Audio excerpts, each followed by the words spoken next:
چند خواتین کے مقابلہ حسن میں حصہ لینے سے پاکستان کی بدنامی کیسے ہوگی؟ کون سے مسلم ممالک میں مقابلہ حسن منعقد ہوتا ہے؟ کیا وہ ممالک بدنام ہو چکے؟ کیا مس پاکستان حرام اور مسٹر پاکستان حلال؟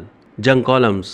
روزنامہ جنگ کے کالم نگار یاسر پیرزادہ نے اپنے کالم میں عالمی مقابلہ حسن کے لیے پاکستانی خواتین کی نامزدگی پر تنقید یا اعتراض کرنے والوں کو دلائل کے ساتھ جواب دیا ہے۔ انہوں نے لکھا کہ کہتے ہیں کہ جب بغداد پر حملہ ہوا تو اس وقت علماء کرام یہ بحث کرنے میں مصروف تھے کہ سوئی کی نوک پر کتنے فرشتے بیٹھ سکتے ہیں۔ کہتے ہیں میں نے اس لیے لکھا ہے کہ اس واقعے کی صحت پر مجھے شبہ ہے، لیکن اگر اس واقعے کو ڈینگی بھی ہے تو کام چل جائے گا، کیونکہ یہ واقعہ اب ضرب المثل بن چکا ہے اور محض اپنی بات میں وزن پیدا کرنے کی غرض سے سنایا جاتا ہے۔ سکوت بغداد کو 800 سال گزر گئے ہیں، مگر ہم وہیں کھڑے ہیں۔ آج بھی ہمارے علماء، لکھاری اور دانشور وہی لکیر پیٹ رہے ہیں۔ ہم یہ تعین ہی نہیں کر سکے کہ ہمارے اصل مسائل کیا ہیں۔ حل تو بہت بات کی بات ہے۔ ایک تازہ مثال دیکھ لیں۔ 5 پاکستانی خواتین کو عالمی مقابلہ حسن میں شرکت کے لیے نامزد کیا گیا۔ ان میں سے ایریکا روبن نامی خاتون مس پاکستان منتخب ہوئیں اور اب وہ ایل سیلواڈور میں عالمی مقابلے میں شرکت کریں گی۔ اس پر ممتاز عالم دین مفتی تقی عثمانی نے ٹویٹ کیا ہے کہ 5 دوشیزائیں عالمی مقابلہ حسن میں پاکستان کی نمائندگی کریں گی۔ اگر یہ سچ ہے تو ہم کہاں تک نیچے گریں گے؟ حکومت اس خبر کا فوری نوٹس لے کر ذمہ داروں کے خلاف کارروائی کرے اور کم از کم ملک کی نمائندگی کا تاثر زائل کرے۔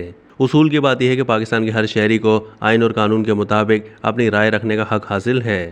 مفتی صاحب چونکہ پاکستان کے شہری ہیں، اس لیے انہیں بھی پورا حق ہے کہ وہ اپنا نقطہ نظر رکھیں اور اسے لوگوں کے سامنے پیش کریں۔ تاہم یاد رہے کہ یہ وہی آئین ہے جو ہر شہری کو اپنی مرضی سے جینے کا حق دیتا ہے۔ اب اگر اپنی مرضی سے اس حق کو استعمال کر کے کچھ خواتین عالمی مقابلہ حسن میں شرکت کی متمنی ہیں تو اس میں مفتی صاحب، میں یا کوئی بھی شخص معترض کیوں ہو سکتا ہے؟ اس کا جواب یہ آئے گا کہ کسی کو کھلی چھٹی نہیں دی جا سکتی کہ وہ اس قسم کی حیا باختہ سرگرمیوں میں حصہ لے کر ملک کا نام بدنام کرے۔ یہ منطق عجیب ہے۔ اس ملک کے طول و عرض میں تن سازی کے مقابلے ہوتے ہیں۔ مرد باڈی بلڈر بالشت بھر کا جانگیا پہن کر ان میں حصہ لیتے ہیں۔ میڈیا پر ان کی خبریں چلائی جاتی ہیں، مگر یہ مقابلے کبھی ہمارے مفتیان کرام کو نہیں کھٹکے۔ آخر کیوں؟ اس لیے کہ ان مقابلوں میں مرد حصہ لیتے ہیں۔ حالانکہ اسلام میں سطر پوشی کا جو معیار مردوں کے لیے مقرر ہے، ان مقابلوں میں اس کا بھی خیال نہیں رکھا جاتا۔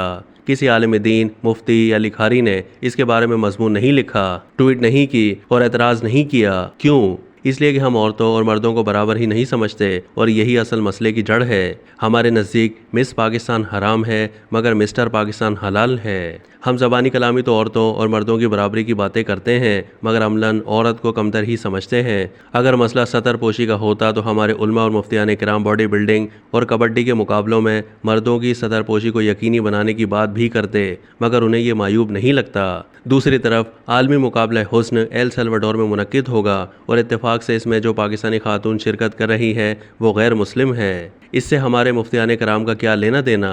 او اچھا، پاکستان کی بدنامی ہوگی، یہ بھی ٹھیک ہے، لیکن عجیب بات یہ ہے کہ پاکستان کی بدنامی اس وقت نہیں ہوتی جب کسی مدرسے میں طالب علم کے ساتھ زیادتی کا واقعہ پیش آتا ہے۔ پاکستان کی بدنامی اس وقت نہیں ہوتی جب یہاں مسیحی برادری کے گھر اور گرجے نظر آتش کیے جاتے ہیں۔ پاکستان کی بدنامی اس وقت نہیں ہوتی جب ہم گلی گلی کشکول لے کر گھومتے ہیں۔ پاکستان کی بدنامی اس وقت نہیں ہوتی جب یہاں اقلیتوں کی قبروں سے کتبے اکھاڑے جاتے ہیں۔ اس وقت ٹویٹس میں کیا کہا جاتا ہے؟ کالم نگار لکھتے ہیں کہ لیکن میں واقعی یہ سمجھنے سے قاصر ہوں کہ چند خواتین کے مقابلہ حسن میں شرکت کرنے سے پاکستان کی بدنامی کیسے ہوگی۔ آپ یہ تو کہہ سکتے ہیں کہ یہ حرکت شعار اسلام کے منافی ہے، یہ ہماری مشرقی اقدار سے میل نہیں کھاتی۔ یہ جس انداز میں بکینی پہن کر مقابلہ حسن میں واک کروائی جاتی ہے وہ نہایت بےہودگی ہے۔ ان باتوں سے تو میں بھی اتفاق کرتا ہوں، بلکہ ایک قدم اور آگے جا کر یہ بھی کہتا ہوں کہ بکینی تو کوئی لباس ہی نہیں۔ جس قسم کا لباس ومبلڈن میں عورتوں کے لیے گزشتہ 150 سال سے مخصوص تھا وہ بھی قابل اعتراض تھا، جسے اب کہیں جا کر 2023 میں تبدیل کیا گیا ہے۔ لیکن بات پھر بھی وہی ہے کہ اگر کوئی عورت اپنی مرضی سے کسی مقابلے میں حصہ لیتی ہے تو یہ اس کا ذاتی معاملہ ہے، ہم اس کے اعمال پر اعتراض کرنے والے کون ہیں؟ رہی بات پاکستان کی بدنامی کی تو 4 اسلامی ممالک کے نام سن لیں۔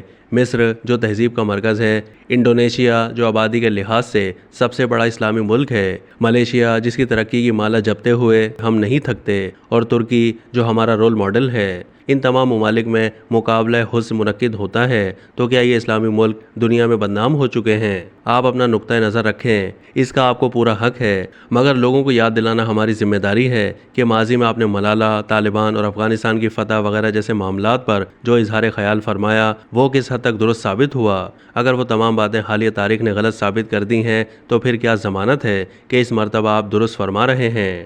مجھے اندازہ ہے کہ کچھ لوگ اب بھی وہی راگ الپیں گے کہ اگر آپ مقابلہ حسن کے حامی ہیں تو اپنی ماں بہن کو اس میں شرکت کے لیے بھیج دیں۔ اس ذہنی افلاس اور پستی کا کوئی علاج نہیں ہے، کیونکہ ان لوگوں کو یہ بات سمجھائی ہی نہیں جا سکتی کہ جب آپ اس سطح کی دلیل دینے پر اتر آتے ہیں تو اس کا مطلب ہوتا ہے کہ آپ کے پاس کہنے کو کچھ نہیں رہا۔ آخر ہم یہ بات تسلیم کیوں نہیں کر لیتے کہ عورتیں اپنا بھلا اور برا خود سمجھتی ہیں، بالکل اسی طرح جیسے ان کے بھائی یا بیٹے مسٹر پاکستان بننے کا فیصلہ خود کر سکتے ہیں۔ اب تک کے لیے اتنا ہی۔ مزید معلومات کے لیے ڈیلی جنگ کے یوٹیوب چینل کو سبسکرائب کیجیے۔